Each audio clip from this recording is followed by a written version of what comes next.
നമുക്കെല്ലാവർക്കും വേണ്ടത് ആത്മാർത്ഥമായിട്ടുള്ള ഭക്തിയും നിഷ്കളങ്കമായിട്ടുള്ള സ്നേഹമാണ് ഭഗവാന്റെ അടുത്ത്. അങ്ങനെ ഒരു കഥയാണ് കേട്ടോ പറയാൻ പോകുന്നത്. ഹനുമാന്റെ കഥയാണ്.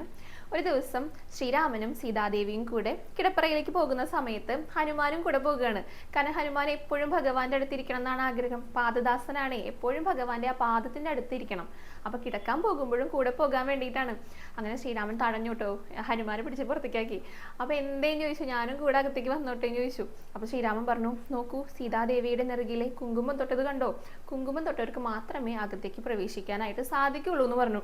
അപ്പൊ ഹനുമാൻ അതൊന്നും മനസ്സിലായില്ല കേട്ടോ, അത് എന്തിനു വേണ്ടിയിട്ടാന്നൊക്കെ. പിറ്റേ ദിവസം സീതാദേവി കുങ്കുമം തൊടുന്ന സമയത്ത് ഹനുമാൻ ചെന്ന് ചോദിച്ചു, എന്തിനാണ് ദേവി ഇത് നെറുകിൽ ഇങ്ങനെ തൊടുന്നത് എന്ന്. അപ്പോൾ ദേവി പറഞ്ഞു, അത് ശ്രീരാമചന്ദ്രന്റെ ആയുസ്സിന് വേണ്ടിയിട്ടാണെന്ന് പറഞ്ഞു. അതങ്ങട് കേട്ടില്ലേ ഹനുമാൻ ഓടിച്ചെന്നു കുങ്കുമം വാങ്ങാനായിട്ടേ. വാങ്ങിയപ്പോൾ ചെറിയൊരു കുഞ്ഞു ഡപ്പിയിലാണ് കിട്ടിയത്. അപ്പൊ അത് പോരാൻ തോന്നി, കാരണം അത് ദേഹത്ത് അണിഞ്ഞപ്പോൾ ഒന്നുമില്ല. ശ്രീരാമചന്ദ്രന്റെ ആയുസ് നീട്ടി കിട്ടുന്നല്ലേ പറഞ്ഞത്. അപ്പൊ ഭഗവാനാണെന്ന് അറിഞ്ഞിട്ട് കൂടെ ഭഗവാൻ ആ നിത്യജീവൻ ലഭിക്കുന്നതിന് വേണ്ടിയിട്ട് അവിടെയുള്ള എല്ലാ കുങ്കുമവും വാങ്ങിയിട്ട് അത് നെറുകിലൂടെ അങ്ങടെ അഭിഷേകം ചെയ്തു. കുങ്കുമത്തിൽ അങ്ങടെ മുങ്ങി.